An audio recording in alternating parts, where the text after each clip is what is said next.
भाई साहब नमस्कार। कैसे आप सभी लोग? आई होप आप सभी लोग अच्छे होंगे। साथियों, डीआरडीओ की तरफ से बम्पर भर्ती का कंप्लीट नोटिफिकेशन आ चुका है और जो फॉर्म है प्रॉपर तरीके से चल रहे हैं। दिसंबर में ही इसकी अप्लाई डेट और लास्ट डेट होने वाली है, तो सभी लोग सतर्क हो जाओ। अभी तक फॉर्म नहीं भरा तो भर दीजिए। सिर्फ इसमें 12th पास है, 10th पास है, सभी के लिए बम्पर भर्ती है। तो चलिए हम लोग शुरू करते हैं आज के इस प्यारे और बढ़िया नोटिफिकेशन को। साथियों, सबसे पहले हम बात करते हैं इंपॉर्टेंट डेट क्या होने वाली है। किसकी बात करते हैं? इंपॉर्टेंट डेट क्या होने वाली है? तो इंपॉर्टेंट डेट जो आपकी अप्लाई स्टार्ट करने की है वो 11 दिसंबर 2025, यानी कि कल से अप्लाई होना स्टार्ट हो चुका है मेरे भाई।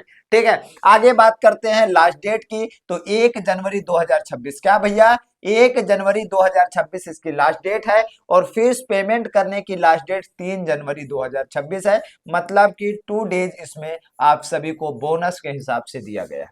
ठीक है भाई, आगे चलते हैं। आगे चलते हैं, exam date, admit card, result, ये सारी चीजें मैं आपको प्रॉपर तरीके से आगे बताता रहूंगा। इसके लिए आपको अपने चैनल बेहतरीन स्टडी विद अनुराग को सब्सक्राइब करना पड़ेगा। ठीक है भैया, एप्लीकेशन फीस की बात करते हैं तो इसमें फॉर जनरल, ओबीसी, ईडब्ल्यूएस या फिर एमएसपी की 750 रुपए फीस है। वही हम बात करते हैं, यहाँ पे टेक्निकल के लिए अलग पोस्ट है, टेक्नीशियन के लिए अलग पोस्ट है और आपकी एसटीए की अलग पोस्ट है। अगर आप एसटीए के लिए अप्लाई करेंगे तो 750 रुपए फीस देना है। अगर आप 10th है और आईटीआई है आपके पास तो आप टेक्नीशियन के लिए करेंगे तो इसमें आपको क्या है, 600 रुपए फीस देना होगा। लेकिन एससी एसटी पीएच कैटेगरी के लिए 500 रुपए फीस है। ठीक है भैया, बोथ के लिए, दोनों में किसी में भी आप अप्लाई करेंगे तो आपको 500 रुपए ही पोस्ट इसमें दे मतलब कि फीस देना है। फीस रिफंड पॉलिसी भी इसमें है। ठीक है, लेकिन आप कब होगा? जब आप एग्जाम हॉल में प्रेजेंट होंगे तभी होगा। तो जनरल, ओबीसी, ईडब्ल्यूएस, एमएसपी के लिए 500 रुपए फीस वापस हो जाएगी। वहीं एससी एसटी की बात करते हैं, ऑल फीमेल की बात करते हैं तो पूरी की पूरी फीस 500 की 500 आपकी वापस हो जाएगी। ठीक है भैया, अप्लाई मोड क्या है? ऑनलाइन है और फीस भी ऑनलाइन पे करना है, जिसमें आपका debit card, credit card, net bank, आपकी नेट बैंकिंग है, आईएमपीएस है, कैश वॉलेट है, मोबाइल वॉलेट है। तो ये सारी सुविधाएं हैं, जो भी आपके पास है अपने हिसाब से देख लीजिएगा भैया और अच्छे से अप्लाई कर दीजिएगा। ठीक है, अब हम बात करते हैं एज लिमिट की। एज लिमिट क्या होने वाली है? तो मिनिमम एज जो आपकी है 18 साल।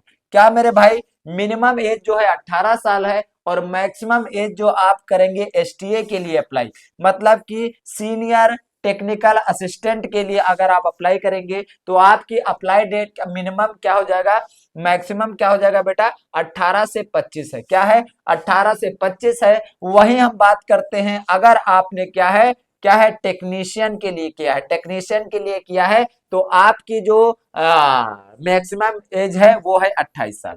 ठीक है मेरे भाई, एज रिलैक्सेशन वही है सेम, एससी एसटी के लिए 5 साल और ओबीसी के लिए 3 साल। ठीक है भैया, तो ये पॉलिसी है इसमें भी। ठीक है, चलो आगे बात करते हैं। आगे बात करते हैं और सबसे पहले हम बात करते हैं वैकेंसी डिटेल। ठीक है भैया, वैकेंसी डिटेल बात करते हैं तो सीनियर टेक्निकल असिस्टेंट बी की बात करते हैं, आपका एसटीए बी की बात करते हैं तो 561 पोस्ट होने वाली है। वहीं टेक्नीशियन ए, टेक ए की बात करते हैं बेटा तो 203 हो जाएंगी। क्या हो जाएंगे मेरे भाई? 203 हो जाएंगी। टोटल बात करते हैं तो 764 यहाँ पर टोटल पोस्ट आपको मेंशन की गई है। ठीक है भाई, चलो आगे बात करते हैं एलिजिबिलिटी क्या होनी चाहिए। एलिजिबिलिटी क्या होनी चाहिए? तो अगर आप सीनियर टेक्निकल असिस्टेंट के लिए अप्लाई करेंगे तो बीएससी प्लस डिप्लोमा होना चाहिए। कहना का मतलब ये है भैया, ग्रेजुएशन होना चाहिए। अगर हम लोग बात करते हैं टेक्नीशियन के लिए तो इसमें भैया आपको 10th पास होना चाहिए और आपके पास आईटीआई होना चाहिए, तभी आप अपलोड कर सकते हैं, तभी आप इसको फॉर्म को भर सकते हैं, तभी आप अप्लाई कर सकते हैं। तो सारी चीजें बारीकी से आप लोग समझते हुए चलिएगा। आगे बात करते हैं मेरे भाई, आगे बात करते हैं, इसमें क्या बात करते हैं, ये पोस्ट की बात करते हैं। अब हम सैलरी की चर्चा करेंगे। किसकी बात करेंगे? स्टार्टिंग सैलरी आपकी क्या होनी चाहिए? तो क्या है, सीनियर टेक्निकल असिस्टेंट की बात करते हैं, लेवल 6 की वैकेंसी है। 35,400 से 35,400 से आपकी बढ़िया अच्छी खासी आपकी क्या है, 1,12,000, 1,12,400 रुपए फीस, 400 आपकी सैलरी बनेगी। वही बात करते हैं टेक्नीशियन की बात करते हैं तो लेवल 2 की वैकेंसी है। 19,900 से 63,200 आपकी सैलरी बनने वाली है। अब हम यहीं पे बात करते हैं मेरे भाई, क्या बात करते हैं, सिलेक्शन मोड क्या है, क्या है सिलेक्शन मोड, अप्लाई प्रोसेस क्या होने वाला है। तो सबसे पहले आपका रिटर्न एग्जाम होगा, क्या होगा भैया, सबसे पहले आपका रिटर्न एग्जाम होगा, उसके बाद ट्रेड टेस्ट, स्किल टेस्ट आपकी होगी, उसके बाद डॉक्यूमेंट वेरिफिकेशन, कहने का मतलब डीवी होगा, उसके बाद आपका मेडिकल होगा। ठीक है भैया, तो ये प्रोसेस है, ये आपको फॉलो करना है, तभी आपको जॉब मिलेगी। ठीक है, अब हम आगे बात करते हैं भैया इंपॉर्टेंट डॉक्यूमेंट की। इंपॉर्टेंट डॉक्यूमेंट में सबसे पहले हम बात करते हैं आईडी प्रूफ की। तो आईडी प्रूफ में चाहे Aadhaar card, PAN card, voter ID, driving licence या पासपोर्ट, इसमें से जो भी आपके पास एक है भैया, आप इसमें अप्लाई कर सकते हैं, आप इसमें मेंशन कर सकते हैं। ठीक है, अब हम बात करते हैं एजुकेशनल सर्टिफिकेट। तो इसमें आपका जो टेक्नीशियन के लिए करेंगे तो 10th की मार्कशीट होनी चाहिए, उसमें आपका आईटीआई ट्रेड सर्टिफिकेट, आप चाहे एनसीबीटी से हो या एससीबीटी से हो, आपको अप्लाई करना है, अपलोड करना है।